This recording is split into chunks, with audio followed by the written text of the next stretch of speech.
title you write prepositions. Title and index grammar. Vanessa tak ada kan ini? Which book? Ada tak orang cari dia? Which book? Not one book, which book? So grammar. Just take out your grammar, you write title preposition. Very easy only, today's book is very easy, yeah.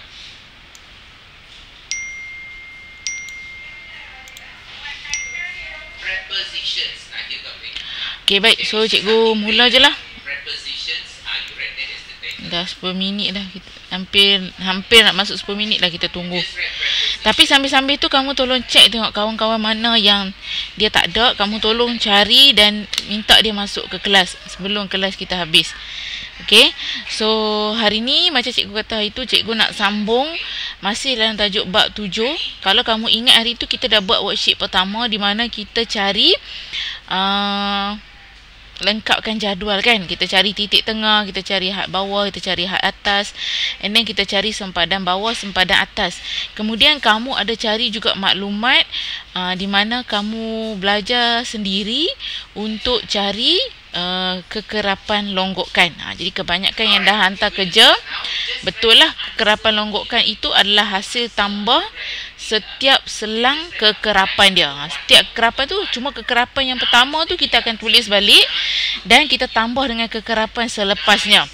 Okey, jadi itu tak payah kita pergi detail sebab nanti bila kita masuk dalam melukis graf or GIF, kita akan lebih detail tentang kekerapan longgokan. So hari ni kita masuk yang pertama di mana kita nak belajar melukis ataupun membina histogram.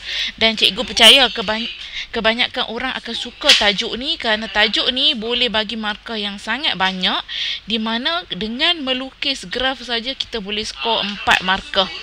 Belum lagi kita buat jadual yang worksheet 1. Worksheet 1 kalau kamu boleh lengkapkan jadual tu sekurang-kurangnya paling minimum 3 markah.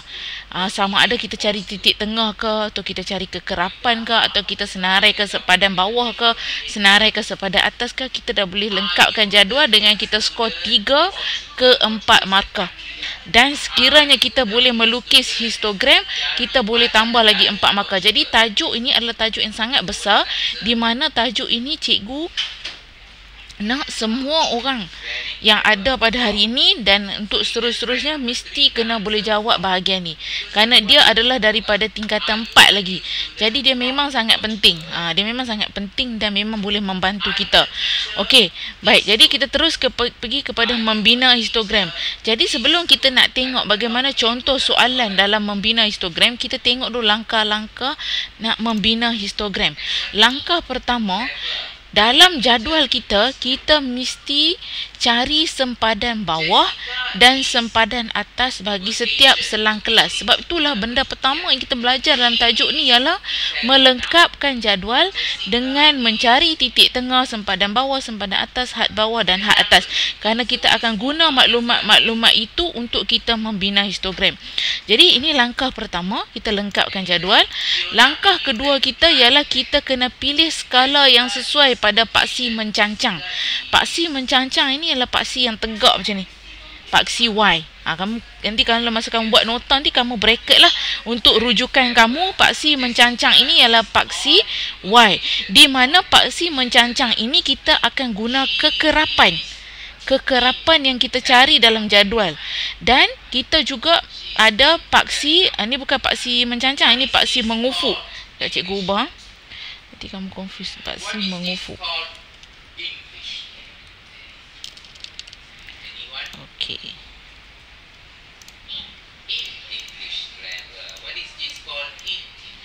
Okey, so paksi mengufuk. Paksi mengufuk ni paksi apa? Paksi mengufuk ni adalah paksi X. Dan paksi mengufuk kita mesti guna sempadan kelas yang kita cari tadi dalam jadual. Jadi untuk kita nak membina histogram, kita kena make sure dalam jadual kita mesti ada sempadan bawah, mesti ada sempadan atas dan juga kekerapan. Jadi kekerapan nak isi kat mana? Paksi mencancang. Paksi mengufuk isi apa? Sempadan. Okey, pada paksi mengufuk. Okey. Cikgu dah faham dah. Okey, jap. Cikgu betul lah ini paksi mencancang.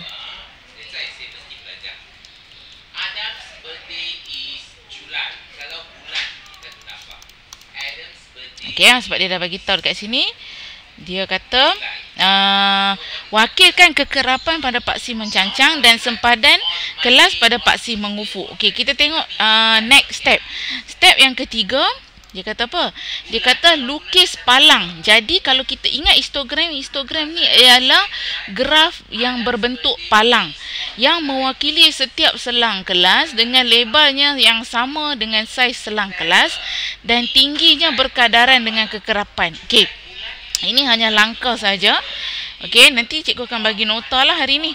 So, kita tengok pula membina poligon kekerapan. Jadi poligon kekerapan dengan histogram depa ni berkait tau. Depa ni sangat berkait. Jadi langkah untuk kita nak membina poligon kekerapan yang pertama, okey, dia sama je lebih kurang. Cumanya yang pertama, untuk poligon kekerapan kita mesti tandakan titik tengah pada atas palang setiap selang kelas.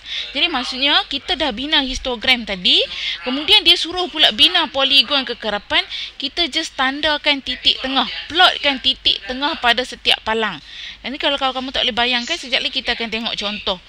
Step kedua, okey, step kedua, tandakan titik tengah sebelum kelas pertama dan selepas kelas terakhir dengan kekerapan sifar. Okay, kamu just ingat dulu, tengok dulu dan faham dulu langkah dia. Nanti cikgu akan tunjuk contoh, kamu akan jadi lebih faham sebab dia memang tak susah dan sangat seronok. Make sure kertas graf ada dengan kamu. Okey, kemudian step yang ketiga, lukis garis lurus yang menyambungkan titik-titik tengah yang bersebelahan tadi. Okey, so ini adalah dua langkah di mana kita nak membina histogram dan juga poligon kekerapan. Baik, kita terus pergi kepada contoh. Okey, cikgu nak minta Idina baca. Sebab Idina je yang tak sakit. Okay, can I go to the next page? Boleh ke? Number 1, 2, number 2, 4, number 3, from, number 4, in, number 5, on, and in, number 7, in, number 8, at, number 9, in, number 10, around. Okay. Next one. Okay, just same lah. Okey, baik. Kalau kamu tengok dalam soalan ni, dalam soalan kita nak lukis histogram dan juga poligon kekerapan, dia mesti dah bagi tahu skala apa yang dia nak guna. Skala ni bermaksud dalam kertas graf tu kita mesti pilih skala yang betul pada kertas graf. Di mana selalunya tak payah risau, memang dia akan bagi tahu. Jadi, benda pertama kamu highlight, kamu kena lukis dua benda. Pertama, kita nak lukis histogram dan yang kedua kita nak lukis poligon kekerapan di atas histogram itu dengan menggunakan skala. Jadi kalau kita jumpa contoh ni, kita akan highlightkan. Okey, kita akan highlightkan. Yang paling penting ialah skala itu. 2 cm kepada 10 km per jam pada paksi mengufuk, iaitu paksi X. Dan 2 cm kepada 10 buah kereta pada paksi mencancang. Jadi sekejap lagi cikgu akan tunjuk di kertas graf apakah yang dimaksudkan dengan 2 cm. 2 cm pada kertas graf. Jadi sekarang cikgu nak di hadapan kamu make sure dah ada kertas graf. Sebab cikgu nak suruh kamu ukur apakah yang dimaksudkan dengan 2 cm. Actually benda ni dah belajar masa di tingkatan 2 melukis graf fungsi. Jadi cikgu harap tak ada masalah lah. Dan juga budak-budak Admaths dah banyak kali duk guna kertas graf dalam tajuk hukum linear. Jadi cikgu rasa takkan ada masalah untuk kamu faham 2 cm kepada 10 km per jam pada paksi mengufuk dan 2 cm kepada 10 buah kereta pada paksi mencancang. Okey, bila kamu dapat soalan, dia akan bagi jadual. Ni dia bagi jadual mentah. Jadual mentah dia bagi, dia dah buat selang kelas untuk kita dan bilangan kereta ini mewakili kekerapan. Dia dah bagi. Tapi macam cikgu kata tadi, untuk kita nak melukis histogram, kita mesti ada syarat dia tadi apa? Mesti ada sempadan bawah. Mesti ada sempadan atas. Dan at the same time kita nak lukis poligon kekerapan juga. Yang tu tak apa sebab bila kita dah ada histogram, kita boleh tanda saja. Jadi kita kena lengkapkan jadual ni dulu. Dan selalunya kalau standard SPM memang dia akan bagi jadual lah untuk kita isi macam ni. Contohnya. Jadi cikgu tinggal isi saja. Titik tengah. Siapa ingat lagi macam mana cikgu boleh dapat 74.5 ni? Siapa boleh bagi tahu?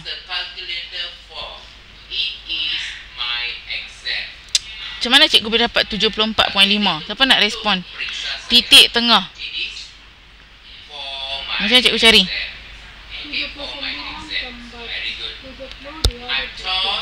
70 tambah 79 bahagi 2. Okey? Itu cikgu dah ajak dah. Tolong tengok balik. Kalau jadual tak boleh buat, pertama jadual dah salah. Buat pula graf, memang dia akan salah. Sebab tu tajuk ni memang boleh bagi markah yang sangat banyak, tetapi dia berkait. Bila dia berkait, dia mesti bermula daripada jadual sampai lukis graf. Data salah, graf salah. Senang cikgu cakap kamu. Dan tajuk ni memang takkan susah, sebab dia tak ada pun banyak-banyak pengiraan. Bahagian ni lah, bukan masuk sisihan piawai, semua tak masuk lagi. Just nak cerita tentang membina histogram ni dan poligon kekerapan. Jadi kamu just tekan kalkulator 70 tambah 79, dapatkan jawapan dulu dan baru bahagi 2. Kemudian cikgu carilah yang seterusnya. Sebenarnya satu lagi tips yang cikgu boleh beritahu kat kamu, kamu cuba tengok 70 ke 79 ni berapa selang dia? Berapa selang kelas dia? Siapa nak beritahu? Berapa selang kelas dia? 70 hingga 79.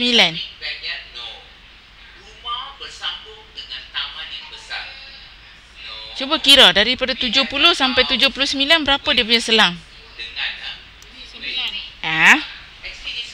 Mesti mula daripada 70 tau. 70 berapa? 10. Jadi kamu sebenarnya cara cepat, kalau kamu ingat itu last kita buat PDPR tentang tajuk ni, cikgu ajak kamu satu persatu nak cari titik tengah. Tetapi sekarang cikgu bantu kamu bagi tips. Kamu dah faham konsep, sekarang cikgu bantu kamu bagi tips. Pertama, kamu mesti tahu selang kelas dia. 70 ke 79 selang dia adalah 10, bukan 9. Jangan ambil 79 tolak 70. Nak ambil boleh. 79 tolak 70 dapat 9, mesti plus 1. Itu baru selang kelas. Ataupun kira 70, 71, 72, 73, 74, 75, 76, 77, 78, 79. Jadi kita ada 10 selang kelas dia, size selang kelas. Jadi bila ada 10, titik tengah yang pertama ni kamu cari dulu. Ambil 70 tambah 79 dapat answer bahagi 2. Kemudian bila kita dah tahu selang kelas dia 10, setiap nak cari titik tengah yang ke bawah cuma tambah 10 saja. 74.5 tambah 10 84.5, tambah 10 94.5, tambah 10 104.5, tambah 10 114.5, tambah 10 124.5. Ini lebih menjimatkan masa berbanding kita nak tambah 1 bahagi 2, tambah bahagi 2, tambah bahagi 2. Just tahu dulu berapakah saiz selang kelas dia. Dan yang pertama saja kita kena cari. Kemudian yang seterusnya tambah ikut saiz selang kelas dia. Okey. Ini tips cikgu beritahu kamu cara cepat nak mencari titik tengah. Okey. Kemudian bila cikgu nak cari sempadan bawah, ni pun cikgu bagi tahu tips dekat kamu. Sempadan bawah ni, itu cikgu ajak apa? 70 tambah dengan sebelum dia, iaitu 69 bahagi 2. Okey? Tetapi tak perlu. Kamu just tengok je. Okey, sebelum 70 berapa? Cikgu tanya kamu. Sebelum 70 nombor berapa? 69. Jadi kita just letak titik 5 saja. 69 just letak titik 5. Okey? Kemudian kalau bawah dia ni tengok 80 kan? Tapi tak nak ambil 80. Sebelum dia siapa? Sebelum dia siapa? 79.5. Letak 79.5. Nampak? Ambil yang sebelum dia. Ni baris ni 90. Sebelum dia siapa? 89.5. 100. Sebelum dia siapa? 99.5. Kamu nak start pun dekat sini je. Sebab sebelum dia tak ada number. Jadi kamu tengoklah, kalau 70 sebelum dia of course lah 69. Just letak 69.5. Itu sempadan bawah. Dan sempadan atas lagi senang. Tengok nombor yang belakang ni saja. Berapa nombor belakang ni? 79. Dan letaklah 79.5. Dia sebenarnya ambil nombor yang terakhir dalam selang kelas tu dan letak 0.5. Dan seterusnya. 89.5, 99.5, 109.5, 119.5 dan 129.5. Tahu tak? Kamu boleh lengkapkan 3 ni jadual ni. 3 markah dah. Tak susah, senang. 3 markah dah dengan kamu lengkapkan 3 bahagian ni. Okey? Okey, so sekarang ni jadual dah lengkap dan kita nak bina histogram. Okey, kita nak bina histogram. Macam cikgu kata, ambil kertas graf. Sekarang kita tengok skala tadi dia bagi kan. Daripada highlight tadi, cikgu keluarkan maklumat yang penting. Menggunakan skala 2 cm kepada 10 km per jam pada paksi mengufuk. Tadi cikgu kata paksi mengufuk, paksi apa?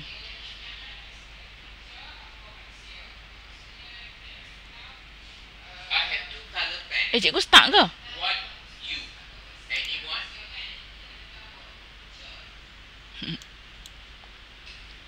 Dengar tak suara cikgu?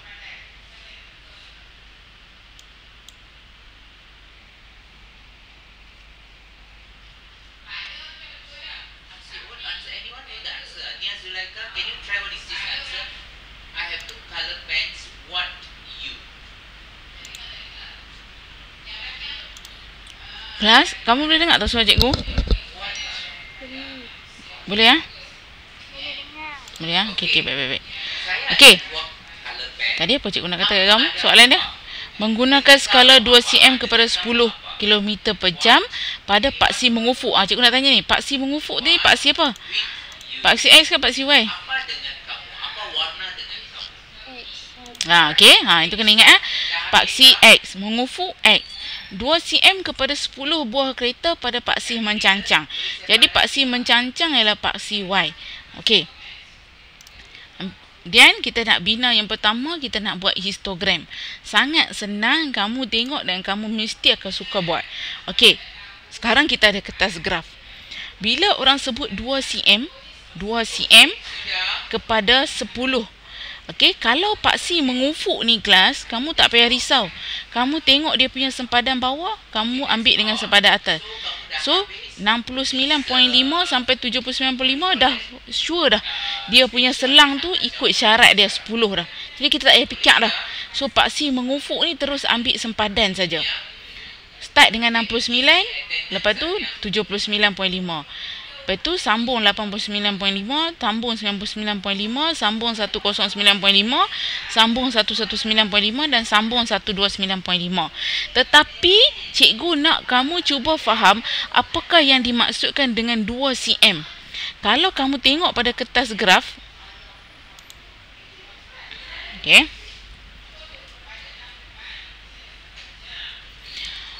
Okey, kalau kamu tengok pada kertas graf kita ni, kalau yang dikatakan 2 cm tu, dia mesti melibatkan 10 kotak kecil. Sekarang cuba kamu ambil pembaris, cuba kamu ukur kertas graf kamu, bermula daripada, kan kertas graf kamu kan yang dia ada line yang gelap sikit kan.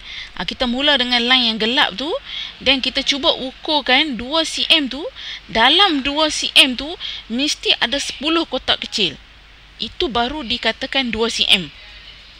Kalau kamu ambil 5 kotak kecil, dia baru dianggap sebagai 1 cm. Jadi 2 cm bermaksud, kalau sini kamu start kosong. Okey, cikgu buat paksi dululah. Senang. Orang kata apa? Bila graf ogive, graf histogram dan juga graf polygon, dia punya paksi L shape saja, tak payah pening-pening. Dia memang hujung ke hujung saja. Nanti lagi senang daripada graf fungsi. So katalah di sini kita dah buat L shape. So cikgu bubuh sini kosong, dan kamu tengok kat mana sengat cikgu. Sengat cikgu adalah selepas 10 kotak kecil, cikgu bubuh sengat pertama. Lepas tu selepas 10 kotak kecil, cikgu bubuh sengat kedua. Kenapa? Sebab inilah dikatakan 2 cm. Ini yang dikatakan 2 cm. Okey? Okey. Jadi kita masukkan maklumat. Okey. So cikgu dah masukkan laju dia. Okey. So laju di sini bermula dengan 69.5, 79.5. Sebab apa cikgu kena buat macam ni? Sebab syarat dia nak 10 km per jam setiap selang dia. Jadi betul lah kita buat 69.5, 79.5 sampailah ke 129.5 dengan syarat 2 cm 10 km. 2 cm 10 km. Ini yang dimaksudkan 2 cm 10 km. Okey? Okey. Boleh dapat tak ini? Yang bahagian ni dulu. Sempadan ni. Boleh tak boleh? Boleh ya? Yang lain? Boleh kah? Boleh ya? So, kamu tolong cuba make sure kamu betul-betul cuba fahamkan. Sebab ini melukis graf, cikgu nak semua orang boleh jawab. Okey. Ni, paksi ni. Paksi ni tadi dia pesan suruh guna apa? Kekerapan. Kekerapan. Jadi, kita dah ada bilangan kereta ni mewakili kekerapan. Tetapi kalau kita tengok kekerapan dia, dia tak memenuhi syarat skala yang nak. Yang soalan nak. Soalan nak 2 cm kepada 10 buah kereta. Apa maksud dia? Apa maksud 2 cm kepada 10 buah kereta? 2 cm cikgu dah tanda. Jadi kita kena start dengan berapa? 10. Kita kena start dengan 10. Itu maksud ayat ni. 2 cm kepada 10 buah kereta. 2 cm kepada 10 buah kereta bermaksud 2 cm mesti kotak yang besar tu yang ada 10 kotak kecil. Bila dia kata 10 buah kereta bermaksud kita kena selang 10. Start dengan 10, lepas tu 20, 30.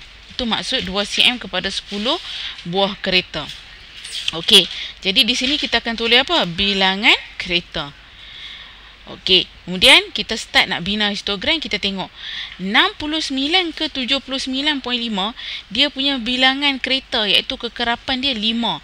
Jadi macam mana kita nak cari 5? Kalau sini 10, 5 adalah separuh daripada 10. Nampak? Ini ialah histogram yang pertama. Okey, histogram memang sangat senang. Dan memang kebanyakan kalau ikut standard SPM lama, kebanyakan pelajar memang boleh skor. Kemudian kita tengok dari 79 hingga 89.5 bilangan kereta dia ialah 10, tak ada masalah, memang dah ada 10. Kemudian kita tengok 89.5 hingga 99.5 dia punya bilangan kereta ialah 20. Jadi cikgu pun tarik sampai 20. Okey, and then 99.5 hingga 109.5 30. So cikgu tarik sampai 30. 109.5 hingga 119.5 dia punya kekerapan ialah 25. Jadi cikgu ada di sini 30. Kalau cikgu nak cari 25, half daripada situlah. 5 kotak daripada situ. Okey, sini dapat 25. Okey, kemudian yang terakhir ialah 10. Okey, cikgu pun sambung 10. Okey, sampai sini.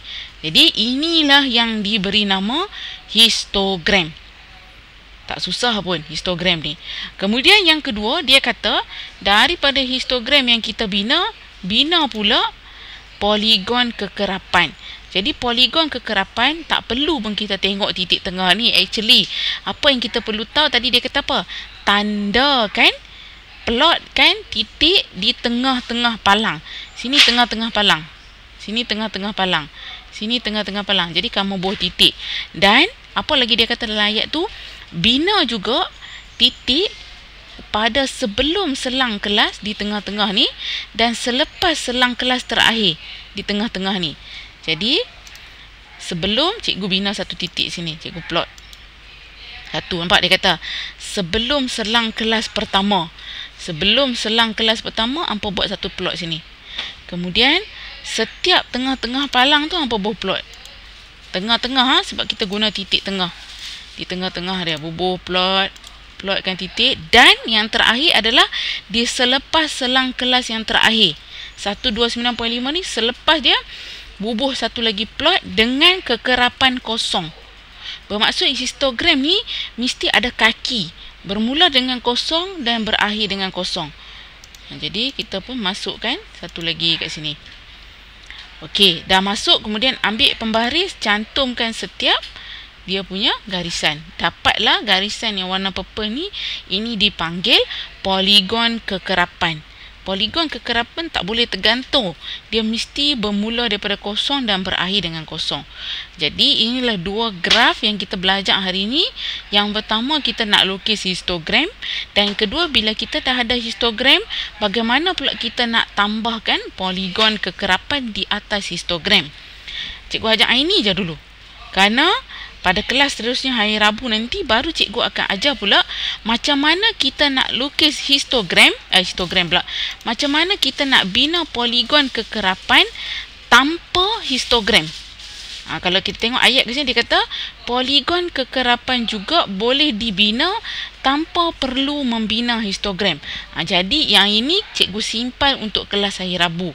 Jadi sekejap lagi cikgu akan hantar dulu nota ni masuk ke dalam grup kita. Kamu lengkapkan nota, barulah cikgu akan bagi tugasan dalam modul bahagian mana yang kita nak buat dulu. Yang tu. Okey, untuk hari ni. Jadi kalau tak ada hari ni tugasan, maksudnya hari ni ialah nota saja. So boleh dapat tak hari ni apa kamu kena buat? Cikgu. Ya.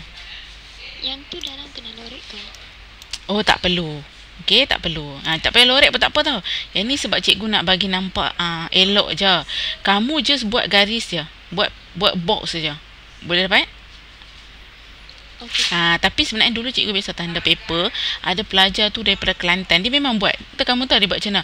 Ada yang ni dia buat bulat-bulat, yang ni dia buat garis-garis. Tapi tak salah pun. Tapi kita ni dah profesional, kita dah masuk tingkatan 5. Itu kalau kita belajar dalam tajuk geografi dulu, kita sukalah buat color-color tu.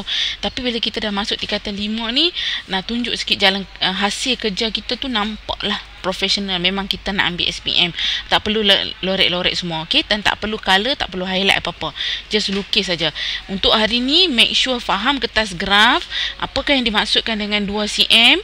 Kerana selalunya bila cikgu menanda kertas SPM, pelajar akan salah pada skala. Calon ni dia salah skala. Okey, kerana kalau markah pertama kita di graf ni ialah skala. Ikut tak syarat soalan. Markah pertama kita bermula di skala. Kalau pemeriksa tu dia ambil kertas kamu, benda pertama dia tengok skala betul tak betul.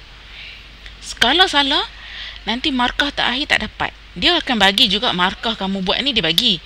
Tetapi markah terakhir tak dapat. So daripada 4 tu, mungkin kamu hanya dapat 1 je lukis graf. So cikgu harap yang hadir kelas hari ni, tolong beri perhatian lebih pada tajuk ini, terutamanya pelajar yang lemah, pelajar sederhana. Inilah tajuk yang nak membantu kita. Dan dijangka juga berkemungkinan tajuk ini boleh keluar. Jadi nanti kita akan drill latihan yang banyak. Sebenarnya modul yang cikgu bagi tu memang banyak dah soalan graf. Jadi sebab tu cikgu kata kamu perlu bersedia dengan kertas graf yang banyak. Okey? So ada apa-apa lagi tak nak tanya sebelum kita tamat kelas?